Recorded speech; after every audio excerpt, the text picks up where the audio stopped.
Semakin banyak negara yang ikut-ikutan telah melarang pemakaian burka, entah itu nikab konservatif atau burka yang lebih ketat atau bahkan jilbab yang tidak terlalu tertutup, dan sejumlah pemerintah bersikeras bahwa pakaian keagamaan membuat mereka terlalu rentan terhadap ancaman terorisme. Ini telah dilarang di banyak negara karena alasan keamanan. Di banyak negara Eropa, ada larangan mengenakan jilbab atau menutupi wajah dengan cara apapun. Di beberapa negara ada juga ketentuan denda terhadap menutupi wajah atau mengenakan jilbab dengan mengklaim bahwa larangan itu dimaksudkan untuk memerangi ekstremisme. Berikut adalah beberapa negara yang tampaknya akan berusaha keras sendiri untuk menegakkan pembatasan ini. Belanda belum menerapkan larangan penuh pada pakaian Islami, tetapi mereka sedang dalam pengusulan di mana kabinetnya telah meloloskan sebagian larangan cadar, yang meluas ke tempat-tempat umum seperti sekolah, transportasi umum, dan rumah sakit. Perdana Menteri menjelaskan kepada wartawan bahwa larangan itu tidak dimaksudkan untuk diskriminatif dan tidak berlaku untuk semua ruang publik. Jumlah wanita yang memakai cadar di negara ini kurang dari 500 orang, namun, larangan sebagian datang dengan denda yang sangat berat sebesar 405 euro. Pemerintahnya berpendapat bahwa larangan tersebut dapat dibenarkan dalam pengaturan tertentu, di mana mata kontak dan pengenalan wajah adalah masalah keamanan. Ada warga negara Belanda menyebut burka sebagai peti mati berjalan yang merendahkan martabat wanita yang memakainya. Burka telah dilarang di Belgia sejak 2011, jauh sebelum serangan teroris Maret tahun 2016 yang tragis di mana undang-undang telah melarang pemakaian burka dan cadar di tempat umum. Hukuman itu termasuk denda dan hingga 7 hari penjara. Pada 2014, seorang diplomat Brussel melepas cadar seorang putri Qatar dengan paksa. Kisahnya di mana sang putri dan teman wanitanya telah mendekati diplomat dan menanyakan tentang arah ke sebuah monumen terkenal di kota tersebut.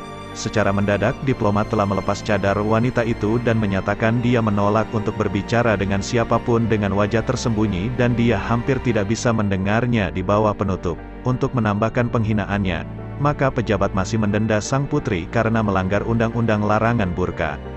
Sebuah bom bunuh diri yang dilakukan di Chad oleh Boko Haram telah menewaskan lebih dari 34 orang di mana para penyerang mengenakan burka untuk menyembunyikan bahan peledak mereka dari pandangan. Dan akhirnya pemerintah Chad langsung memutuskan untuk melarang pemakaian cadar Islami bahkan secara pribadi. Chad dengan mayoritas muslim yang berarti bahwa banyak dari mereka telah sangat terpengaruh oleh larangan tersebut. Dikatakan perwira militer mulai menyerbu toko-toko retail di Chad untuk menanggalkan semua pakaian Islami. Sementara pemuka agama setempat juga diminta untuk menjelaskan kepada jemaah mereka mengapa pakaian itu perlu dilarang. Meskipun alasan larangan tersebut adalah untuk memerangi ekstremisme, tetapi kebanyakan mereka yang memakainya hanya untuk melindungi diri dari terik matahari di wilayah tersebut. Denmark menjadi negara Eropa lain yang memberlakukan larangan penutup wajah di tempat umum, di mana pelanggar dapat dikenakan denda hingga 134 euro malah dihukum hingga 10 kali lipat dari jumlah itu jika membuat kesalahan berulang. Kata-kata undang-undang tersebut tidak secara khusus menyebutkan wanita muslim, tetapi mengatakan bahwa siapapun yang mengenakan pakaian yang menyembunyikan wajah di depan umum akan dihukum dengan denda. Larangan mulai berlaku pada 2017 untuk pelanggaran pertama pada individu yang mengenakan pakaian termasuk burka, yang menutupi seluruh wajah seseorang, atau nikab, yang hanya memperlihatkan mata termasuk aksesoris lain yang menyembunyikan wajah seperti balaklavas. Melihat negara-negara di mana cadar dilarang, maka Pengadilan Tinggi Karnataka India telah menegakkan larangan jilbab di lembaga pendidikan. Mereka menyebut bahwa jilbab bukanlah praktik keagamaan yang penting di mana Pengadilan Tinggi telah menegakkan larangan mengenakan jilbab di lembaga pendidikan. Keputusan pengadilan datang sebagai pukulan besar bagi siswa yang menentang larangan tersebut. Akibat memberlakukan larangan sementara pada semua pakaian keagamaan, termasuk jilbab dan selendang saffron telah memicu kontroversi yang menyebabkan protes. Kontroversi tentang gadis muslim yang mengenakan jilbab dan anak laki-laki Hindu yang mengenakan selendang saffron yang ditolak dari masuk ke ruang kelas, telah memburuk keadaan dengan banyak laporan kekerasan di beberapa kampus di berbagai sudut Karnataka. Sebagai wali kota yang anti-imigrasi telah menurunkan kakinya dan melarang wanita muslim mengenakan burkini, yaitu sejenis pakaian renang yang menutupi seluruh tubuh, hanya menyisakan kaki, tangan, dan wajah. Jika ketahuan mengenakan pakaian itu di tempat renang umum manapun, maka pelanggar dapat didenda hingga 500 euro. Menurut wali kota, pemandangan wanita bertopeng dapat mengganggu anak kecil dan belum lagi mengira masalah kebersihan. Dia melanjutkan dengan menyatakan bahwa dia tidak merasa perlu untuk bersikap toleran setiap saat, dengan argumen bahwa jika seorang wanita barat mengenakan bikini di negara muslim maka konsekuensinya akan menjadi parah. Wali kota yang berasal dari Partai Liga Utara, yaitu sebuah partai yang dikenal karena dukungannya terhadap undang-undang anti-muslim. Menyusul 2 bom bunuh diri di Kamerun pada Juli tahun 2015 yang menewaskan 13 orang, maka pemerintah di wilayah Far North memutuskan untuk melarang wanita mengenakan cadar. 2 wanita di Fotokol, yaitu sebuah kota dengan penduduk mayoritas muslim, telah melakukan pengeboman. Kamerun berbatasan dengan Nigeria, di mana tempat kelompok teroris Boko Haram bermarkas dan sebagai akibatnya telah mengalami banyak serangan. Gubernur juga telah melarang muslim berkumpul dalam kelompok besar tanpa izin. Meski muslim dianggap sebagai minoritas di Kamerun, tetapi larangan telah diberlakukan sepenuhnya dan mendapat dukungan dari negara-negara Afrika lainnya, lebih-lebih lagi dari negara mayoritas muslim karena bom bunuh diri semakin sering terjadi di sana. Pemerintah Mesir, yaitu negara berpenduduk mayoritas muslim, sedang menyusun proposal larangan nikab dan burka di ruang publik. Menurut beberapa akademisi, Al-Quran menyerukan agar wanita berpakaian sopan dan menutupi rambut mereka tetapi tidak mendikte pemakaian nikab atau burka. Penentang cadar juga menyarankan bahwa perempuan yang mengenakan nikab di depan umum dapat menjadi sasaran kekerasan. Universitas Kairo pernah melarang dokter dan perawat mengenakan cadar di sekolah kedokteran dan rumah sakit pendidikan dan staf medis selama jam kerja sebagai melindungi hak dan kepentingan pasien. Profesor dan peneliti wanita turut dilarang mengenakan nikab di dalam ruang kelas karena diduga menerima keluhan tentang tingkat komunikasi dan kualitas pendidikan yang disampaikan. Prancis merupakan negara Eropa pertama yang melakukan pelarangan burka dengan alasan bahwa burka bertentangan dengan prinsip hidup bersama yang dikenal sebagai ensemble vivre. Namun, banyak juga yang percaya bahwa undang-undang tersebut hanya meningkatkan perpecahan dan meningkatkan kekerasan oleh teroris Islam.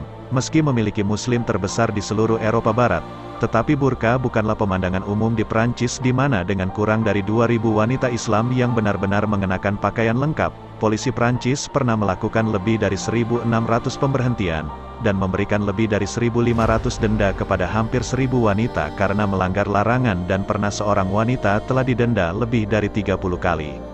Rusia memiliki populasi muslim yang besar, turut wujud diskriminasi di mana pernah pihak berwenang setempat telah melarang siswa yang mengenakan jilbab menghadiri sekolah umum di wilayah Stavropol. Selama masa kepresidenannya, Vladimir Putin telah membuat langkah untuk mengekang kekerasan separatis dengan memberikan subsidi dan tingkat otonomi ke daerah-daerah dengan mayoritas muslim. Namun, keputusan tersebut telah menyebabkan banyak kebencian dari non-muslim yang tinggal di wilayah tersebut. Ada sekitar 2,7 juta orang yang tinggal di Stavropol dan secara resmi hanya 10% yang beragama Islam, meskipun jumlah sebenarnya diperkirakan jauh lebih tinggi. Seorang guru di Stavropol dianggap sebagai pahlawan lokal ketika dia menolak masuk ke kelas hanya karena seorang gadis yang mengenakan jilbab. Pemerintah setempat Reus di Spanyol telah mengesahkan undang-undang yang melarang burka dan nikab. Namun Mahkamah Agung Spanyol telah memutuskan larangan tersebut tidak dapat diterapkan dengan denda karena Undang-Undang Spanyol memberi kebebasan beragama untuk warganya. Namun, itu tentu saja tidak menghentikan wali kota Reus untuk berusaha keras mempertahankan larangan burka, termasuklah kota-kota lain di Catalonia. Pernah politisi konservatif memanfaatkan peningkatan Islamofobi yang mencengkeram Uni Eropa. Meskipun itu tidak bermaksud sebagai serangan terhadap Islam, malah politisi konservatif di daerah tersebut turut berusaha untuk menempatkan lebih banyak pembatasan termasuk jumlah bisnis milik Muslim sebagai melindungi bisnis tradisional Spanyol. Pada April tahun 2021, Kabinet Sri Lanka telah menyetujui usulan larangan mengenakan cadar termasuk burka Muslim di depan umum, dengan alasan keamanan nasional, meskipun sempat mendapat komentar pakar PBB bahwa itu akan melanggar hukum internasional. Menteri Keamanan Publik menyebut burka adalah pakaian yang menutupi tubuh dan wajah yang dikenakan oleh beberapa wanita Muslim sebagai tanda ekstremisme agama, dan mengatakan larangan akan meningkatkan keamanan nasional. Pemakaian burka untuk sementara telah dilarang pada tahun 2019 setelah serangan bom bunuh diri Minggu Paskah yang menewaskan lebih dari 260 orang. Dua kelompok Muslim lokal yang berjanji setia kepada kelompok ISIL telah disalahkan atas serangan di 6 lokasi, yaitu 2 gereja Katolik Roma dan 1 gereja Protestan dan 3 hotel ternama. Mungkin mengejutkan untuk mengetahui bahwa Suriah telah memiliki larangan parsial pada burka dan nikab sejak 2010. Larangan tersebut diberlakukan di universitas-universitas Suriah dan melarang wanita mengenakan cadar saat berada di kampus, namun bukan mewakili nilai-nilai sekuler universitas di tanah air karena merasa bahwa liputan seluruh wajah adalah simbol ekstremisme Islam. Kementerian Pendidikan mengeluarkan larangan yang mempengaruhi universitas negeri dan swasta hanya terhadap nikab cadar penuh tetapi bukan jilbab yang jauh lebih umum dipakai oleh wanita Suriah. Akhirnya, beberapa ratus guru telah dikeluarkan dari ruang kelas mereka dan ditugaskan kembali untuk bekerja di posisi yang berbeda. Sebaliknya di bagian Suriah yang dikuasai ISIS, perempuan dipaksa untuk mengenakan nikab dan menjadi sasaran kengerian yang tak terkira.